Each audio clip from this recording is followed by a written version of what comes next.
Cathaoirleach, I'd like to congratulate you, Martin, on your appointment. I was going to say as a young rookie here, but I'll keep the young out of it. For the few months I've been here, you've been so courteous to me and your staff, and I wish you well and well deserved. Congratulations. Cathaoirleach, on Friday 27th, or April 27, 2017, President Trump signed an executive order that halted the entire refugee programme from Syria for 4 months. Citizens from Iran, Iraq, Somalia, Sudan, Libya and Yemen are blocked for 3 months. The executive order also included legal permanent residents and dual citizens holding a passport from any of the countries listed. The result was confusion and fear among immigrant and refugee communities across the United States and at its major airports. The reaction by ordinary American citizens to this un-American act, however, has been nothing short of extraordinary.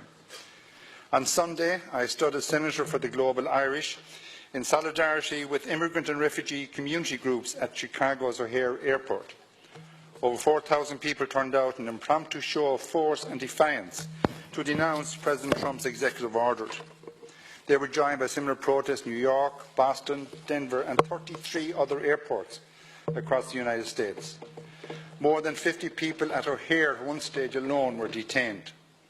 Citizens and green card holders with valid visas were detained by customs and border control agents under the auspices of Homeland Security. New York federal judge Anne Donnelly, a good Irish American, granted a stay on any deportations and eventually everyone detained was released. On Sunday, just to give an example, I met a young man from the Iraqi Mutual Aid Society in Chicago whose parents are both green card holders from Iraq, where they had spent 10 years working for American non-government organisations helping to rebuild their ravaged country. Atman al-Ani's mother travelled to Egypt recently to visit a son she had not seen for 8 years.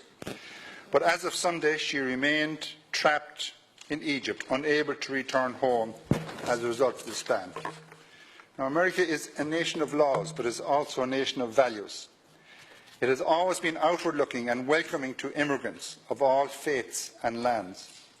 These executive orders do not reflect the spirit of the American people or the country's leadership role in the world today. I do not believe that President Trump's actions serve the interests of the Muslims currently banned from the United States, the 50,000 undocumented Irish living there, or the 34 million people in the US that claim Irish ancestry. I call on the Trump administration to rescind this executive order and follow the words of Pope Francis, who admonishes us to welcome the stranger and those fleeing suffering or persecution. In this climate, the 50,000 Irish undocumented in the United States are watching closely with fear and trepidation for their future. He stated earlier in the campaign that those that overstayed their visa were more guilty than those that sneaked across the border. So that would include our Irish. It is my hope that we can present a united voice in this country that will have lasting effect and come together in a collective way to tell President Trump exactly what the citizens of Ireland think of his actions in the last few days. Mr. Trump may wish to build walls to divide nations, but that cannot be our objective. I fully support the Taoiseach in not rejecting the invitation to the White House. We are the only country that has this honour on our National Day, which we have held for the past 60 years. Many countries are very, very envious of our special relationship. We have to have dialogue.